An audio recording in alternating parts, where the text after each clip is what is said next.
Hello दोस्तों, इस YouTube channel पर आपका स्वागत है। आज की क्लास में हम साइंस के कुछ अच्छे प्रश्नों को लगाएंगे। ये सभी प्रश्न हमने घटना चक्र से लिए हैं, तो आप क्लास को पूरा वॉच कीजिएगा। चलिए क्लास को स्टार्ट करते हैं। प्रश्न नंबर 1, 1 नैनोमीटर होता है। 1 नैनोमीटर किसके बराबर होता है? 10⁻⁻7 सेंटीमीटर के। ऑप्शन बी यहाँ पर सही आंसर हो जाएगा। प्रश्न नंबर नेक्स्ट है, रमेश की ऊंचाई 5 फीट है। रमेश की ऊंचाई नैनोमीटर में कितनी होगी? यह प्रश्न हमने आपको कई सेट में करा रखा है।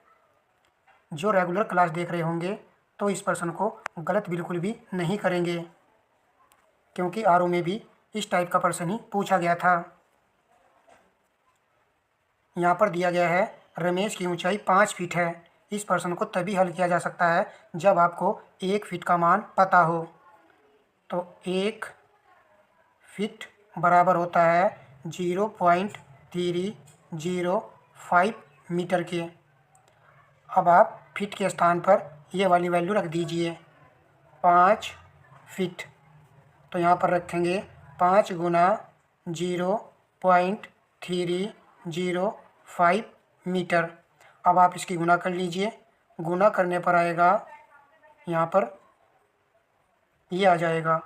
अब आप देखिए पॉइंट कितने अंकों के बाद लगी हुई है? 3 अंकों के बाद। तो यहाँ पर पॉइंट लगा दीजिए 1.525 मीटर। परंतु आंसर हमको नैनोमीटर में बताना है, तब आपको 1 मीटर का मान पता होना चाहिए कि यह कितने नैनोमीटर के बराबर होता है। तो 1 मीटर जो है ये होता है 10⁻9 नैनोमीटर की। अब आप यहाँ पर ये वैल्यू रख दीजिए। देखिए 1.525 मीटर के स्थान पर रखेंगे 10⁻9, ये हो जाएगा नैनोमीटर। अब आप ऑप्शन देखिए, किस ऑप्शन में इस प्रकार की वैल्यू है? किसी में नहीं दी गई है, परंतु यहाँ पर देखिए थोड़ा सा हमको करेक्शन करना पड़ेगा, क्या पता आंसर मिल जाए। 10⁻7 दी गई है तो ये शायद बन सकता है। यदि हम 2 पॉइंट को इधर सरका दें, 152.5 गुना, तो 10⁻9 में से जब 2 पॉइंट आपने इधर सरकाई है तो यहाँ 7 हो जाएगी पावर और नैनोमीटर। तो इस प्रकार हमको आंसर मिल चुका है। ऑप्शन ए में सही आंसर हो जाएगा। तो ऐसे आपको ये प्रश्न कंप्लीट करना है। आरओ के लिए जो है प्रत्येक प्रश्न महत्वपूर्ण होता है। अब कुछ कहते हैं कि घटना चक्र में से प्रश्न नहीं बनते हैं, ऐसा नहीं है, प्रश्न जो रिपीट होते रहते हैं। प्रश्न नंबर नेक्स्ट है, 1 माइक्रोन बराबर है। ऑप्शन सी चुनने वालों का राइट होगा। 1/1000 मिलीमीटर के बराबर होता है। प्रश्न नंबर नेक्स्ट लगाते हैं। सूची फर्स्ट को सूची सेकंड के साथ सम्मिलित करें और सही उत्तर नीचे दिए गए कूट से चयन कीजिए। सूची फर्स्ट में उपकरण और यंत्र दिए गए हैं और मापन की राशि सूची सेकंड में दी गई है।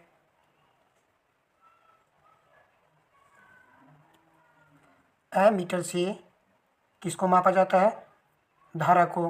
तो 1 का 3 आएगा। हाइग्रोमीटर से आर्द्रता का मापन होता है, यहाँ पर आप 4 लिख दीजिए। स्प्रिंग तुला भार, तो 2 आएगा। बैरोमीटर से दाब का मापन किया जाता है, यानी कि दाब को किससे मापा जाता है? बैरोमीटर से, तो डी का 1 आएगा। 3 4 2 1। ऑप्शन बी आपके प्रश्न का सही आंसर है। प्रश्न नंबर नेक्स्ट देखिए, एक ट्रक, एक कार और एक मोटरसाइकिल की गतिज ऊर्जाएं समान है। यदि समान अवरोधक बल लगाए जाए और वे क्रम से एक्स, वाई और जेड दूरी पर रुके तो कौन सी वैल्यू यहाँ पर आएगी? तो ऑप्शन सी चुनने वाले विद्यार्थियों का राइट होगा। देखिए ये कहा गया प्रश्न में, एक ट्रक, एक कार और एक मोटरसाइकिल की गतिज ऊर्जाएं समान है। तो जब गतिज ऊर्जाएं समान है तो तब क्या होगा? तो उनकी दूरी भी बराबर ही होगी, क्योंकि समान अवरोधक बल जो है लगाया जा रहा है। चलिए नेक्स्ट प्रश्न लगाते हैं। एक व्यक्ति कार में यदि विराम में बैठा है, सड़क से कार के 4 पहियों में से प्रत्येक पर प्रतिक्रिया r है। जब कार सीधी सड़क पर चलेगी तो अगर पहियों में प्रत्येक पर प्रतिक्रिया में क्या परिवर्तन आएगा? यह r से अधिक होगी, यह r से कम होगी, या फिर सी और डी में से कोई आंसर है? ऑप्शन बी सही आंसर होगा, यह r से कम होगी। नेक्स्ट प्रश्न देखिए, तेल से अंशतः भरा हुआ तेल का एक टैंकर समतल सड़क पर आगे की ओर एक समान त्वरण से जा रहा है। तेल का मुक्त पृष्ठ क्या होगा? ऑप्शन डी राइट आंसर है, परवलय वक्र का आकार लेगा ये। तो याद कर लीजिए, तेल का मुक्त पृष्ठ जो है परवलय वक्र का आकार ले लेगा।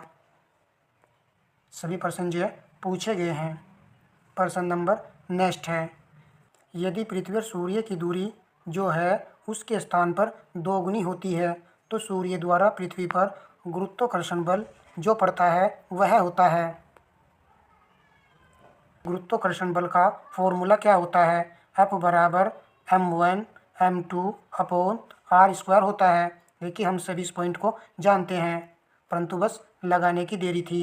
यहाँ पर कहा गया है दूरी, दूरी को क्या कर रहे हैं? 2 गुना कर रहे हैं, तो r बराबर जो है 2r हो रहा है। बस r के स्थान पर जैसे ही आप वैल्यू इसमें पुट करेंगे तो आपको आंसर मिल जाएगा चौथा भाग। अब जितना है उसका चौथा भाग होगा।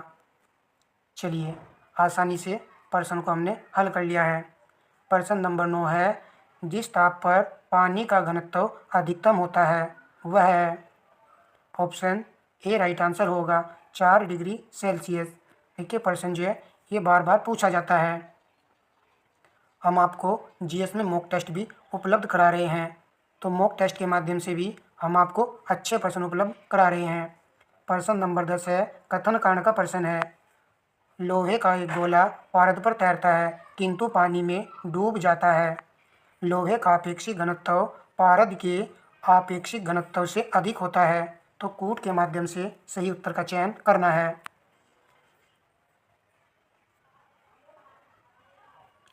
ऑप्शन सी राइट आंसर होगा, ए सही है, परंतु आर यहाँ पर गलत है।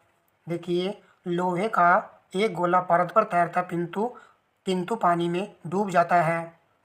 लोहे का अपेक्षिक घनत्व जो है पारे से कम होता है, इसीलिए तो लोहे का गोला पारद पर तैरता है परंतु पानी में डूब जाता है। तो कारण में यहाँ पर क्या होना चाहिए था? कम होना चाहिए था। चलिए नेक्स्ट प्रश्न देखते हैं। मिट्टी का तेल पानी के ऊपर इसलिए तैरता है क्योंकि उसका घनत्व पानी के घनत्व से कम होता है। मिट्टी का तेल पानी के ऊपर इसलिए तैरता है क्योंकि उसका घनत्व पानी के घनत्व से कम होता है। चलिए नेक्स्ट प्रश्न देखते हैं। देखिए ये टेस्ट सीरीज यदि आपको पसंद आएगी या अच्छी लगेगी तो इसको कंटिन्यू जारी कर देंगे। प्रश्नों को जो हमने क्रम में कवर किया है। प्रश्न नंबर 12 है, निम्नलिखित कथनों पर विचार कीजिए। उपयुक्त में से कौन से कथन सही हैं? यदि केशवकत्व की परिघटना नहीं होती तो केरोसिन दीप का उपयोग मुश्किल हो जाता, तो बिल्कुल सही पॉइंट है। कोई मर्दूपेय का उपयोग करने के लिए अस्ट्रा का प्रयोग नहीं कर पाता। शाही शोकपत्र काम करने में विफल हो जाता। बड़े पेड़ जिन्हें हम अपने चारों ओर देखते हैं पृथ्वी पर नहीं उगते। देखिए यहाँ पर उपयुक्त में से कौन से कथन सही हैं? ऑप्शन बी राइट आंसर है, केवल 1, 3 और 4 सही हैं, परंतु दूसरे वाला पॉइंट ये यहाँ पर सही नहीं है। चलिए नेक्स्ट प्रश्न देखते हैं। देखिए प्रश्न अच्छे हैं। जब प्रकाश एक माध्यम से दूसरे माध्यम में जाता है तो निम्न में से कौन सा एक अपरिवर्तित रहता है? तीव्रता, वेग, तरंगदैर्घ्य, आवृत्ति। तो ऑप्शन डी राइट आंसर है। आवृत्ति जो है अपरिवर्तित रहती है, इसमें कोई भी चेंजिंग नहीं देखने को मिलती है। जबकि आपका वेग वेग और तरंग दैर्घ्य ये दोनों जो है बदल जाते हैं। प्रश्न नंबर नेक्स्ट लगाते हैं। और जो विद्यार्थी इनका आंसर अच्छे से कर रहे हैं तो उनकी तैयारी यहाँ पर बहुत ही अच्छी है। नीचे दो वक्तव्य दिए गए हैं जिनमें से एक को कथन और दूसरे को कानार कहा गया है। कथन कारण का ही प्रश्न है। हीरा अपने ही आकार के अनुकारी कांच से अधिक झिलमिलाता है। कारण हीरे का अपवर्तनांक कांच के अपवर्तनांक से कम होता है। उपर्युक्त दोनों वक्तव्यों के संदर्भ में कौन सा सही है? ऑप्शन सी राइट आंसर है। ए सही है परंतु आर यहाँ पर गलत है। देख लीजिए ध्यान से। हीरा अपने ही आकार के अनुकारी कांच से अधिक चमकता है। तो हीरा तो जो है अधिक ही चमकता है, अधिक ही झिलमिलाता है। हीरे का अपवर्तनांक कांच के अपवर्तनांक से कम होता है, ये गलत है क्योंकि हीरे का अपवर्तनांक कांच के अपवर्तनांक से अधिक होता है। यदि हम देखें कि हीरे का अपवर्तनांक कितना होता है 2.4 होता है और वहीं पर कांच का अपवर्तनांक होता है 1.51। ये यहाँ पर वैल्यू होती है इन दोनों की अलग अलग। चलिए प्रश्न नंबर नेक्स्ट देखते हैं। दाढ़ी बनाने के लिए काम में लेते हैं, तो वेरी इजी है। ए राइट आंसर होगा। अवतल दर्पण का जो है प्रयोग किया जाता है दाढ़ी बनाने में। कार की हेडलाइट में भी अवतल दर्पण का ही प्रयोग किया जाता है। प्रश्न नंबर 16 है। निम्नलिखित कथनों पर विचार कीजिए। उपर्युक्त कथनों में से देखें यहाँ पर कौन कौन से सही हैं। आकाश नीला दिखने का कारण प्रकाश का कम प्रकीर्णन है। इंद्रधनुष के 7 रंगों का कारण प्रकाश का प्रकीर्णन है। सूर्योदय के समय सूर्य लाल दिखने का कारण है प्रकाश का प्रकीर्णन। यदि आपने ऑप्शन बी चुना है तो सही है। 1 और 3 यहाँ पर सही हैं परंतु सेकंड वाला गलत है। इंद्रधनुष के 7 रंगों का कारण जो है क्या होता है? प्रिज्म होता है। और यहाँ पर जो है लाइक के बटन को लाइक कर दीजिए। नेक्स्ट प्रश्न देखते हैं। कथन कारण का प्रश्न है।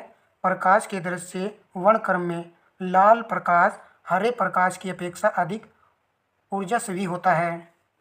लाल प्रकाश का तरंगदैर्घ्य हरे प्रकाश के तरंगदैर्घ्य से अधिक है। कूट के माध्यम से सही उत्तर चुनिए। देखिए काफ़ी अच्छे प्रश्न यहाँ पर आपको देखने को मिल रहे हैं और काफ़ी कुछ सीखने को मिलेगा। यदि ये प्रश्न रिपीट होते हैं तो ये हमारे लिए प्लस पॉइंट हो जाएंगे। ऑप्शन डी राइट आंसर है। ए गलत है परंतु आर सही है। लाल प्रकाश का तरंगदैर्घ्य हरे प्रकाश के तरंगदैर्घ्य से अधिक होता है। ये बात बिल्कुल सही लिखी हुई है। अब पहले में क्या कहा गया है? प्रकाश के दृश्य वर्णक्रम में लाल प्रकाश हरे प्रकाश की अपेक्षा अधिक ऊर्जास्वी होता है। ये गलत है क्योंकि हरे प्रकाश की जो है ऊर्जा अधिक होती है लाल प्रकाश की अपेक्षा। और हमने यहाँ पर ये भी बता देते हैं, हम आपको यहाँ पर ये भी बता देते हैं कि हरे प्रकाश की ऊर्जा कितनी होती है। तो हरे प्रकाश की जो ऊर्जा होती है वो 2.34 इलेक्ट्रॉन वोल्ट होती है और लाल प्रकाश की ऊर्जा ये होती है आपकी 1.77 ईवी इलेक्ट्रॉन वोल्ट। बस थोड़ा सा जो इसको याद नहीं रखना है, माइंड में जो है थोड़ा सा सेट हो जाएगा। चलिए प्रश्न नंबर देखते हैं next.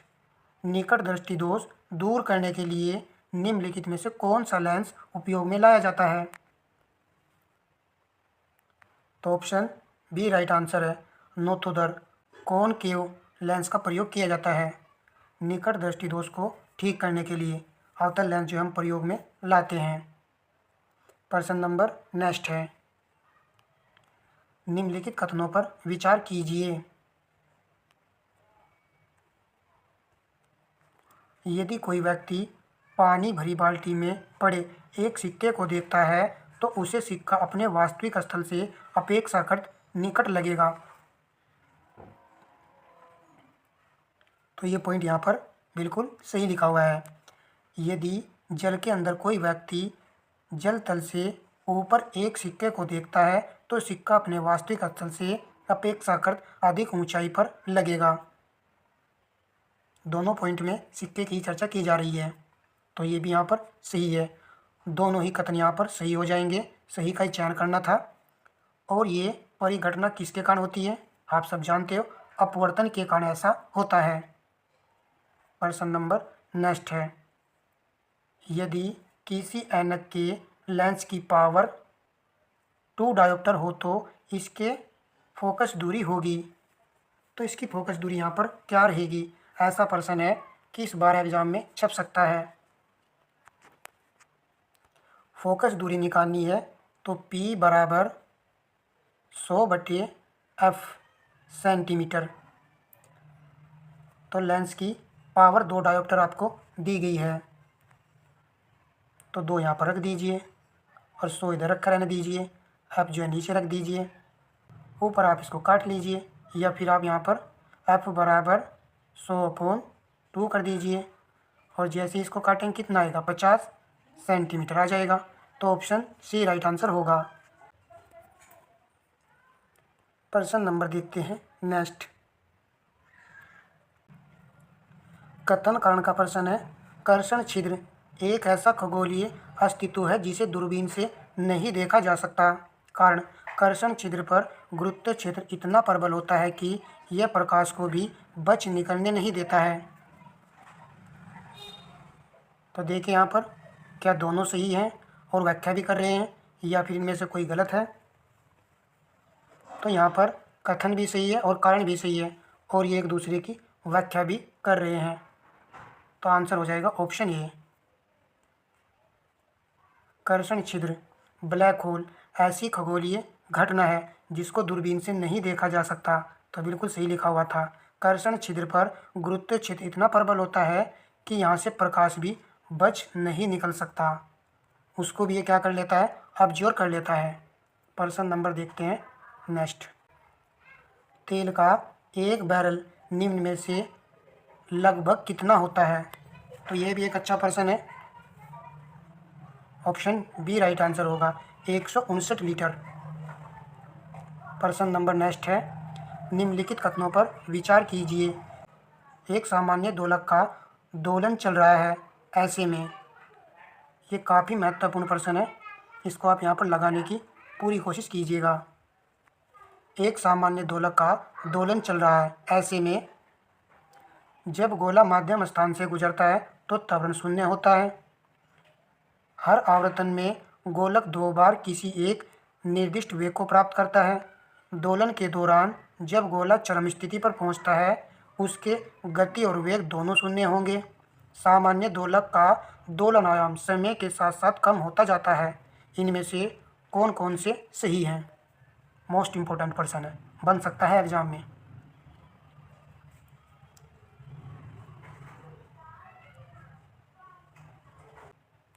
Option C right answer होगा, 1, 2 और 4 सही हैं। तो तीसरा पॉइंट यहाँ पर सही नहीं है, इसको हम जरा सा समझ लेते हैं इस थ्योरी के माध्यम से। सरल आवर्त गति करने वाला पिंड जब अपनी माध्यम स्थिति से गुजरता है तो क्या क्या वहाँ पर होता है, वो सब यहाँ पर दिया गया है। अच्छा प्रश्न है, इसलिए मैंने इसको लिया है। उस पर कोई बल कार्य नहीं करता है, माध्यम स्थिति से गुजरता है तो कोई बल कार्य नहीं करता है। देखते हैं यहाँ पर हम इसका चित्र जो है बना लेते हैं, ऐसे, ये ऐसे करके, और फिर आप यहाँ पर ऐसे कर दीजिए। ये यहाँ पर आपकी मध्यमान स्थिति होती है, माध्यम स्थिति होती है। यहाँ पर देखिए क्या क्या कंडीशन होती है। जब दोलन होता है तब देखिए क्या होता है। आपको याद रखना है कि जब माध्यम स्थिति से गुजरता है तो यहाँ पर आपका वेग क्या होता है? अधिकतम होता है। और जब वेग अधिकतम होगा तब क्या होगा? तो उसकी गतिज ऊर्जा भी अधिकतम होगी, क्योंकि काइनेटिक एनर्जी क्या होती है? 1/2 mv²। गतिज ऊर्जा का फॉर्मूला है। यदि वेग अधिकतम होगा तो गतिज ऊर्जा भी अधिकतम हो जाएगी। ये दोनों पॉइंट आपको याद रखने हैं। और स्थितिज ऊर्जा शून्य होती है, तो याद रखना जब वेग अधिकतम होगा गतिज ऊर्जा अधिकतम होगी, परंतु स्थितिज ऊर्जा क्या होगी? शून्य होगी। और जब स्थितिज ऊर्जा शून्य होगी तो उसका त्वरण भी शून्य होगा। स्थितिज ऊर्जा क्या फार्मूला होता है? U = mgh। जी क्या आपका गुरुत्वीय त्वरण होता है। तो वही मैं कह रहा हूँ, यदि यहाँ पर स्थिति शून्य होगी तो त्वरण भी शून्य होगा। ठीक है दोस्तों, ये पॉइंट आपको पता चल चुका है। अब आइए आप थोड़ा सा नीचे। जब चरम स्थिति पर पहुँचता है पिंड, जब गति करता है और यहाँ पर चरम स्थिति पर ये पहुँचता है। तब क्या होता है, यहाँ पर आपका त्वरण अधिकतम हो जाएगा और प्रत्यानयन बल भी अधिकतम हो जाएगा, परंतु यहाँ आने पर आपका वेग जो है शून्य हो जाएगा। जैसे ही वेग शून्य होगा तो गतिज ऊर्जा भी आपकी शून्य हो जाएगी। ठीक है दोस्तों, ये देखिए यहाँ पर वेग शून्य हो जाएगा, गतिज शून्य हो जाएगी, परंतु स्थितिज ऊर्जा अधिकतम हो जाएगी। जब स्थितिज ऊर्जा अधिकतम हो जाएगी तो आपका त्वरण भी अधिकतम हो जाएगा। जब दोलन करता हुआ पिंड जो है पहुँचेगा चरम स्थिति पर, तब ये कंडीशन होगी। चलिए, आपको समझ आ गया होगा। कोशिश तो की है मैंने पूरी आपको समझाने की। प्रश्न नंबर 24 है, प्रेशर कुकर में खाना जल्दी पकता है क्योंकि अधिक दबाव के कारण पानी का क्वथनांक बढ़ जाता है। सी यहाँ पर राइट आंसर होगा। प्रश्न नंबर 25 है, गर्म करने से विस्तारण होता है। केवल ठोस पदार्थ में पदार्थ का भार बढ़ा देता है, पदार्थ का घनत्व घटा देता है, सभी द्रवों और ठोस पदार्थों में समान दर से होता है। तो सी राइट आंसर है, पदार्थ का घनत्व घटा देता है। किसी पदार्थ को आप गर्म करोगे तो पदार्थ का घनत्व जो है ये घटा देगा। प्रश्न नंबर नेक्स्ट है,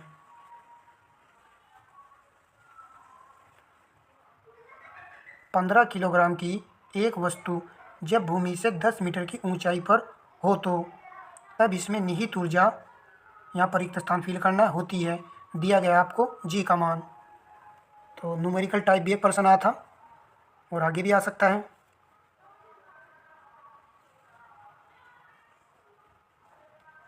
तो यहाँ पर हमको m दिया गया है 15 kg और यहाँ पर h दिया गया है आपको 10 मीटर। निहित ऊर्जा पूछा है और जी का मान दिया गया है। तो फॉर्मूला होगा U बराबर mgh। तो 15 रख दीजिए और जी का मान 10 रख दीजिए, h जो है 10 रख दीजिए। आप गुणा कर लीजिए, कितना आ जाएगा 1500 और U है स्थिति ऊर्जा। ऊर्जा का मात्रक क्या होता है, जूल होता है। तो डी यहाँ पर राइट आंसर हो जाएगा, 1500 जूल। प्रश्न नंबर नेक्स्ट देखिए, घर्षण द्वारा किया गया कार्य रिक्त स्थान फिल करना है। तो घर्षण से भी एग्जाम में प्रश्न देखने को मिला था। घर्षण द्वारा किया गया कार्य हमेशा ऋणात्मक होता है। तो सी प्रश्न का राइट आंसर होगा। घर्षण जो है अपोजिट डायरेक्शन में लगता है। तो सी ही यहाँ पर राइट आंसर होगा। प्रश्न नंबर नेक्स्ट है, ध्वनि तरंगे। ध्वनि तरंगे डी राइट आंसर है। ठोस तथा गैस दोनों माध्यमों में चल सकती है। ध्वनि तरंगे जो होती हैं वो ठोस, द्रव, गैस तीनों ही माध्यम में चलती हैं। ध्वनि तरंगों को किसकी आवश्यकता पड़ती है, माध्यम की आवश्यकता पड़ती है। तो इसलिए डी राइट आंसर होगा। और ध्वनि तरंगे जो है निर्वात में नहीं चल सकती। ये भी प्रश्न अक्सर कर पूछा जाता है। प्रश्न नंबर नेक्स्ट है, यहाँ पर दिया गया है VA, VW और VS क्रम से वायु, जल तथा इस्पात में ध्वनि की गति हैं। तो कौन से वाली कंडीशन को ये फॉलो करेगा। तो बात हो रही है ध्वनि की। ऑप्शन ए राइट आंसर होगा। देखिए, ध्वनि सबसे ज़्यादा ठोस में कंपन करती है, उसके बाद में ये द्रव में करती है और सबसे कम गैस में करती है। तो ये क्रम यहाँ पर हो जाएगा। प्रश्न नंबर देखते हैं नेक्स्ट। तो वीडियो को आपको लाइक करना है और शेयर करना है। प्रश्न नंबर 30 है, हवाई जहाज के ब्लैक बॉक्स का क्या रंग होता है। तो डी राइट आंसर है, नारंगी। इसी प्रकार हम बीच में आपको 2 से 3 वीडियो और उपलब्ध कराएंगे, तो साइंस का हमारा रिवीजन कंप्लीट हो जाएगा। ध्वनि का वायु में वेग अनुमानित है। ऑप्शन सी राइट आंसर होगा, 330 मीटर प्रति सेकंड। प्रश्न नंबर नेक्स्ट देखिए, मनुष्य के लिए शोर की सह सीमा करीब करीब होती है। बी राइट आंसर होगा, 85 डेसिबल। प्रश्न नंबर नेक्स्ट है, निम्नलिखित पर विचार कीजिए तथा इन्हें आवृत्ति के बढ़ते क्रम में व्यवस्थित कीजिए। नीचे दिए गए कूट का प्रयोग कर सही उत्तर का चयन कीजिए। आवृत्ति के बढ़ते क्रम में हमें इनको लगाना है। सर्वाधिक आवृत्ति रेडियो तरंगों की होती है। तो लास्ट में देख लीजिए किस ऑप्शन में फोर्थ वाला पॉइंट है। तो सी में है और डी में है। तो बी और ए को तो हटा ही दीजिए। रेडियो तरंगों से कुछ कम होती है अवरक्त किरण की। तो इस प्रकार हमारा सी राइट आंसर होगा। तो आप इसको याद कर लीजिए कि आवृत्ति के बढ़ते क्रम में पहले एक्सरे आएगा, फिर दृश्य किरण आएगा, फिर अवरक्त किरण आएगा और लास्ट में आएगा रेडियो तरंगे। देखिए ये काफ़ी अच्छा प्रश्न था और एग्जाम में भी पूछा गया था। इस प्रश्न को लेने का यही उद्देश्य है कि आगे यदि प्रश्न बनेगा तो आप उसको भी कर पाओगे। देखिए यहाँ पर प्रश्न नंबर 4, निम्न में से किसकी तरंग लंबाई सबसे अधिक है। वहाँ पर आवृत्ति के क्रम में पूछ लिया गया है। यदि दोबारा प्रश्न बनता है तो लंबाई के क्रम में भी प्रश्न पूछा जा सकता है। तो इसका आंसर होगा ऑप्शन डी, रेडियो तरंगों की लंबाई जो सबसे अधिक होती है। तो तरंग आवृत्ति भी सबसे अधिक होती है और लंबाई भी सबसे अधिक होती है। अब यहाँ पर आप देख लीजिए, विद्युत चुम्बकीय स्पेक्ट्रम में शामिल विभिन्न विकिरणों का तरंग दैर्ध्य के संदर्भ में अवरोही क्रम इस प्रकार है। अवरोही क्रम दिया गया है।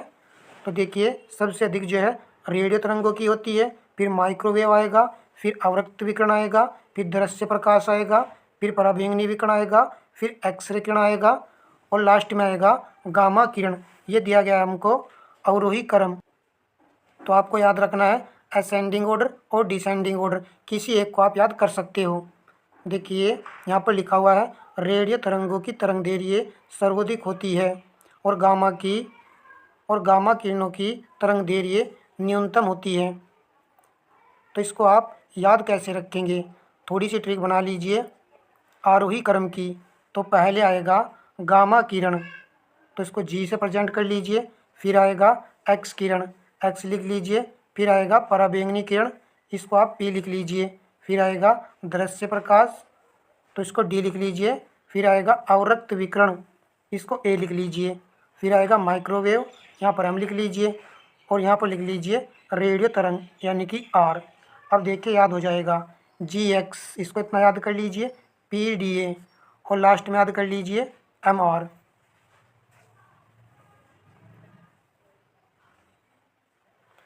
तो इस तरीके से आप थोड़ा सा लॉजिक बनाइए और इसको याद कर लीजिए, फिर जो आप भूलोगे नहीं।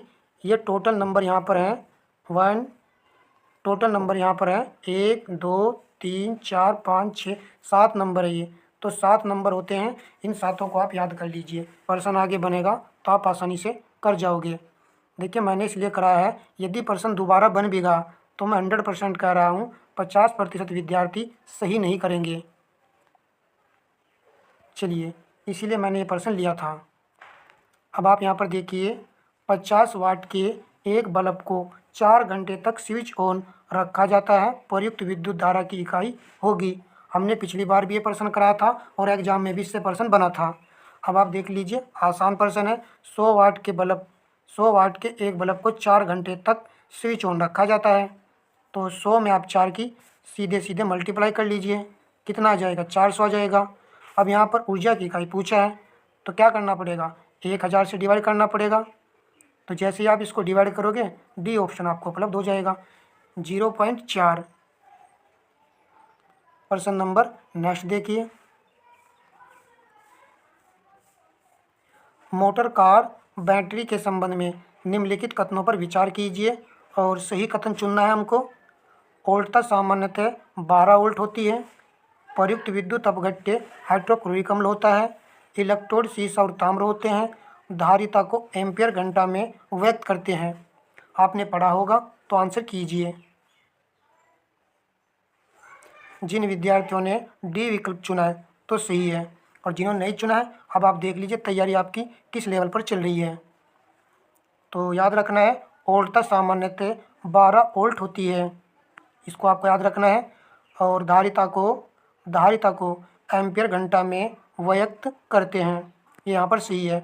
और जो दिया गया है प्रयुक्त विद्युत अपघट्य हाइड्रोक्लोरिक अम्ल होता है, इसमें इसका प्रयोग नहीं होता है। इसमें तो H2SO4 यानी सल्फ्यूरिक अम्ल का प्रयोग किया जाता है 35%, और 65% इसमें जल होता है। और यहाँ पर इलेक्ट्रोड लिखा गया है। इलेक्ट्रोड में धातु होना कोई ज़रूरी नहीं है, ठीक है। चलिए नेक्स्ट प्रश्न लगाते हैं। हैलोजन लैंप का तंतु निम्न की मिश्र धातु का होता है। तो सी राइट आंसर है। टंगस्टन एवं सोडियम का जो है इसमें प्रयोग होता है। प्रश्न नंबर देखते हैं।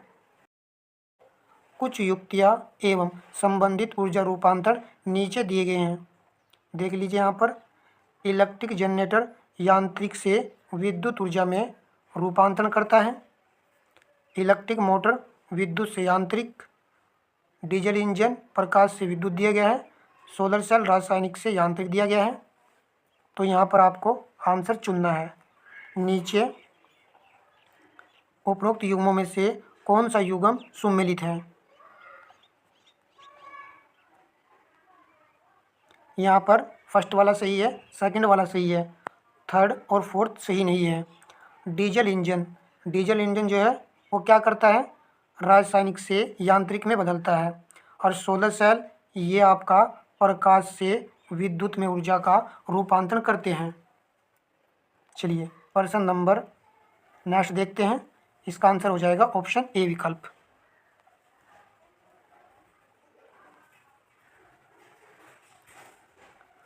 निम्नलिखित में से कौन सा युग्म सुमेलित नहीं है। मेसान की खोज हेडिकी युकावा ने की थी। पोजिस्टोन की खोज CD एंडरसन एवं युवा फेस। सूर्य तथा तारों में ऊर्जा उत्पादन का सिद्धांत H.A. बेथे। और डी में कहा गया है पारा यूरेनियम तत्वों का संश्लेषण एनरिको फर्मी। सही नहीं है ऑप्शन डी यहाँ पर। तो डी तो राइट आंसर हो जाएगा क्योंकि यहाँ पर सही नहीं है।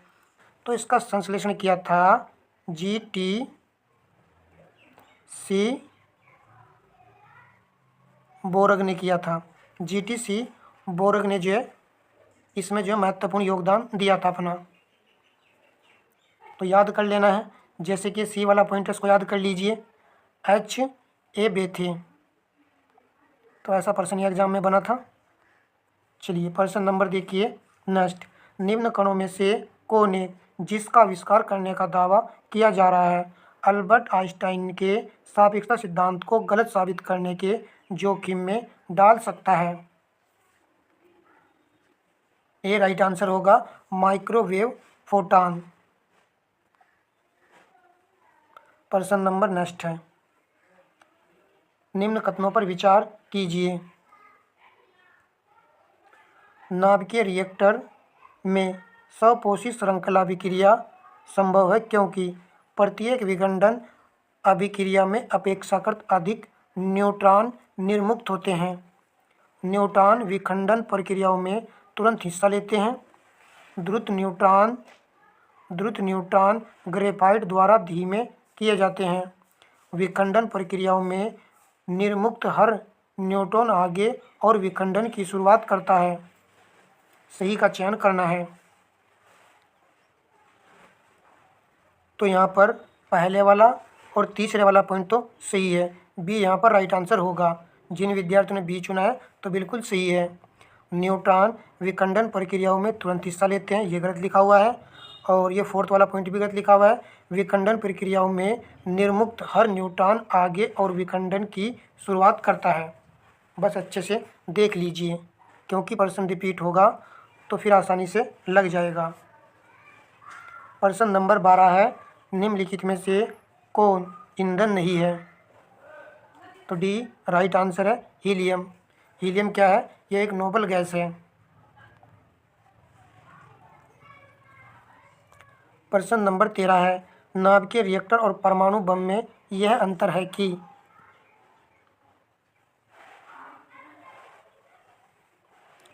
ऑप्शन बी चुनने वालों का राइट आंसर होगा। नाभिकीय रिएक्टर में श्रृंखला अभिक्रिया नियंत्रित होती है जबकि नाभिकीय बम में यह अभिक्रिया अनियंत्रित होती है। तो बम में अनियंत्रित होती है। प्रश्न नंबर 14 है। नीचे दिए गए कूटों में से सही उत्तर चुनिए। परमाणु ऊर्जा संयंत्र स्थित है। कूट के माध्यम से सही उत्तर का चयन करना है। परमाणु ऊर्जा संयंत्र, देखिए परमाणु ऊर्जा से भी प्रश्न एग्जाम में बनता रहता है। ऑप्शन बी चुनने वालों का राइट होगा, नरोरा में और कलपक्कम में। नरोरा उत्तर प्रदेश में और कलपक्कम तमिलनाडु में है। चलिए यहाँ पर सही आंसर होगा बी। और देखिए आपने पिछली क्लास को भी अच्छा लाइक किया था, तभी जा कर के मैंने आज ये क्लास आपको उपलब्ध कराई है। जितने भी सब्सक्राइबर हैं उनके लिए भी मेहनत कर रहे हैं, और जो अन्य विद्यार्थी देखते हैं वो भी भाई वीडियो को लाइक शेयर कर दीजिएगा। देखिए सभी का ध्यान में रखते हुए हम क्लास उपलब्ध करा रहे हैं। और ये एग्ज़ाम का मामला है और अच्छी वैकेंसी, इसीलिए हम जो है अच्छे से आपको कुछ ना कुछ अच्छा देने की पूरी कोशिश कर रहे हैं। मिलान संबंधी प्रश्न है। परमाणु ऊर्जा शक्ति केंद्र स्थिति वाला राज्य, कलपक्कम तमिलनाडु में है, ए का 3 आएगा। नरोरा उत्तर प्रदेश में है, तो बी का 1 आएगा। काकरापार ये आपका गुजरात में है, और ट्रोम्बे महाराष्ट्र में है, यहाँ 4 आ जाएगा। तो 3, 1, 2, 4 ऑप्शन भी यहाँ पर सही आंसर होगा। प्रश्न नंबर नेक्स्ट है, निम्नलिखित संगठनों पर विचार कीजिए। परमाणु खनिज अनुसंधान एवं अन्वेषण निर्देशालय, गुरु जल बोर्ड, हैवी वाटर बोर्ड, भारतीय रेयर अर्थ लिमिटेड, भारतीय यूरेनियम कॉरपोरेशन। परमाणु ऊर्जा विभाग के अंतर्गत कौन कौन से पॉइंट यहाँ पर आएंगे? तो डी चुनने वालों का राइट होगा। यहाँ पर जो है परमाणु ऊर्जा विभाग के अंतर्गत ये सभी पॉइंट आएंगे। गुरु जल बोर्ड को भी याद कर लेना है, और भारतीय रेयर अर्थ लिमिटेड, भारतीय यूरेनियम कॉरपोरेशन, और इसको भी याद कीजिए परमाणु खनिज अनुसंधान निर्देशालय। तो ये सभी आएंगे। काफ़ी अच्छा प्रश्न है, सभी प्रश्न जो इम्पोर्टेंट हैं। कम समय की क्लास होती है और कम समय में आपको अच्छा ज्ञान अर्जित हो रहा है, तो क्लास को देखने में या वॉच करने में कोई बुराई नहीं है। ज़्यादा समय हम आपका वेस्ट नहीं करते हैं। प्रश्न नंबर 17 देखिए, पोखरण सेकंड प्रशिक्षण कब किया गया था? सेकंड पूछा गया है, फर्स्ट वाला नहीं पूछा है। ऑप्शन सी राइट आंसर होगा, 11 मई 1998 को। प्रश्न नंबर नेक्स्ट देखिए, निम्नलिखित में से कौन सा सुमेलित नहीं है? Y2K कंप्यूटर दिया गया है, गठिया यूरिक एसिड, ध्वनि प्रदूषण डेसिबल, परम 10,000, पृथ्वी से पृथ्वी तक की मिसाइल। सही आंसर होगा डी विकल्प, क्योंकि यह सही सुमेलित नहीं है। परम 10,000 क्या है? यह एक सुपर कंप्यूटर था, और गठिया जो होता है उसमें क्या होता है? यूरिक एसिड की मात्रा अधिक होती है। चलिए प्रश्न नंबर लगाते हैं नेक्स्ट। अंतरिक्ष प्रौद्योगिकी का ये टॉपिक आ चुका है, तो इससे जो प्रश्न बने हैं इंपॉर्टेंट वो शामिल किए गए हैं। अंतरिक्ष में भेजा गया भारत का प्रथम उपग्रह पूछ रहा है। ऑप्शन सी राइट आंसर है, आर्यभट्ट। इसको अंतरिक्ष में सबसे पहले भेजा गया था। प्रश्न नंबर नेक्स्ट देखिए, भारत का पहला रिमोट सेंसिंग सैटेलाइट छोड़ा गया था। कहाँ से इसको छोड़ा गया था? तो ऑप्शन ए राइट आंसर है, बीकानेर से। और यहाँ पर देखिए ये कहा गया है भारत का पहला है रिमोट सेंसिंग सैटेलाइट मार्च 1998 को बीकानेर अंतरिक्ष केंद्र से इसको छोड़ा गया था। ये डेट भी एग्जाम में पूछ ली जाती है, इसको भी याद कर लीजिएगा। प्रश्न नंबर 21 है, कथन कारण का प्रश्न है। अंतरिक्ष यान पृथ्वी पर उतरते समय कुछ क्षण के लिए भू स्टेशन से रेडियो संपर्क खो देता है। ये कहा गया है अंतरिक्ष यान के बारे में जब वह पृथ्वी पर उतरता है। कारण में देखिए, जब एक अंतरिक्ष यान पृथ्वी के वायुमंडल में प्रवेश करता है तो यान की सतह का ताप बढ़ जाता है, जिससे उसके चारों ओर वायु आयनित हो जाती है। कौन सा सही है? ऑप्शन ए आएगा, बी आएगा, या सी डी में से कोई एक है। तो यदि आपने ए विकल्प चुना है तो बिल्कुल सही चुना है। ए और आर दोनों सही है। आर ए की सही व्याख्या करता है। कितना अच्छा ये प्रश्न है, और एग्जाम में 2 बार पूछा गया है। प्रश्न रिपीट भी हो सकता है। प्रश्न नंबर 22 है, एप्पल उपग्रह को प्रशिक्षित किया गया था। ऑप्शन ए राइट आंसर है, कोरू फ्रेंच गुआना से प्रशिक्षित किया गया था। और कब किया गया था? 19 जून 1981 को। यहाँ पर लिखा हुआ है यह भारत का पहला प्रायोगिक भूस्थैतिक संचार उपग्रह था। इसको ही कथन कांड बना करके प्रश्न पूछ लेगा, क्योंकि एग्जामिनर जो है कठिन प्रश्न जो है बनाता है। प्रथम भारतीय संप्रेषण सैटेलाइट एप्पल छोड़ा गया था। तो एप्पल को कब छोड़ा गया था? 19 जून 1981 को। ऊपर प्रश्न आया था, मैंने कहा था डेट भी पूछ ली जाती है, तो यहाँ पर जो डेट इसने पूछ ली है। प्रश्न नंबर देखिए नेक्स्ट, निम्नलिखित में से कौन सा सही सुमेलित नहीं है? अंतरिक्ष अनुप्रयोग केंद्र अहमदाबाद, राष्ट्रीय दूर संवेदन केंद्र हैदराबाद, भारतीय अंतरिक्ष अनुसंधान संगठन उपग्रह केंद्र हरिकोटा दिया गया है, विक्रम साराभाई अंतरिक्ष केंद्र तिरुवनंतपुरम दिया गया है।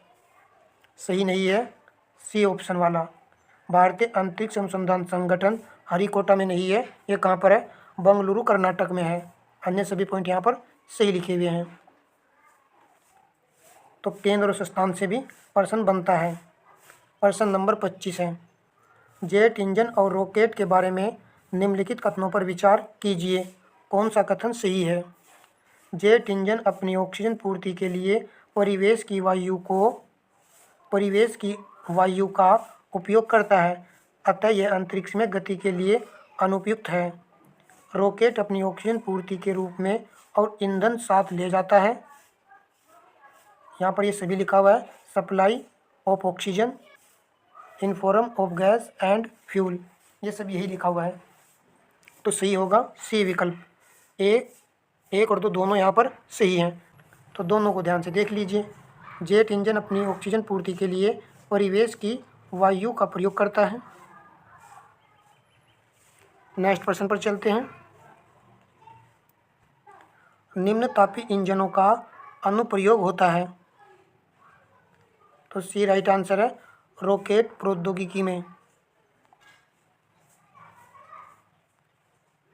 प्रश्न नंबर 27 है, निम्न तापी इंजन प्रयोग में लाते हैं। किसको वो प्रयोग में लाते हैं? तो बी चुनने वालों का राइट होगा, द्रव ऑक्सीजन ऑक्सीकारक के रूप में, द्रव हाइड्रोजन ईंधन के रूप में इसका प्रयोग में लाया जाता है। यहाँ पर द्रव क्लोरीन दिया गया था, गलत है। द्रव फ्लोरीन दिया गया था, ये भी गलत है। द्रव सल्फर डाइऑक्साइड दिया गया, जो कि गलत है। द्रव ऑक्सीजन ऑक्सीकारक के रूप में, द्रव हाइड्रोजन ईंधन के रूप में प्रयोग में लाया जाता है निम्न तापी इंजन में। नेक्स्ट प्रश्न देखिए, प्रत्यावर्ती धारा किसके लिए उपयुक्त नहीं है? तो ऑप्शन ए राइट आंसर है, स्टोरेज बैटरी को चार्ज करने हेतु ये उपयुक्त नहीं है। ललित स्टडी 105 यूट्यूब चैनल को भाई आप सब्सक्राइब कर सकते हो। जो भी क्लास मिलेगी वो ऑथेंटिक मिलेंगी। सब चीज़ों को ध्यान में रखते हुए क्लास उपलब्ध करा रहे हैं। यहाँ पर आप प्रैक्टिस भी कर सकते हो। पढ़िए कहीं से, मगर अच्छा पढ़िए, वही पढ़िए जो प्रश्न पत्र में पूछा जाता है। साइकिल और कारों में बॉल बेरिंग का प्रयोग होता है, क्योंकि सी राइट है, पहिया और धुरी के बीच संस्पर्श का प्रभावी क्षेत्र घट जाता है। यहाँ पर देख लीजिए घट जाता है, यहाँ पर बड़ा लिखा गया है, इसको याद नहीं रखना है। आपको याद रखना है कि पहिया और धुरी के बीच संस्पर्श का प्रभावी क्षेत्र घट जाता है साइकिल और कारों में बॉल बेरिंग का प्रयोग करने से। वीडियो का लास्ट और अंतिम प्रश्न है, लेजर बीम का उपयोग होता है। तो सी राइट आंसर होगा, आँख की चिकित्सा में। सेशन आपको जरूर पसंद आया होगा। पसंद आने पर वीडियो को लाइक करना है और शेयर करना है। धन्यवाद दोस्तों।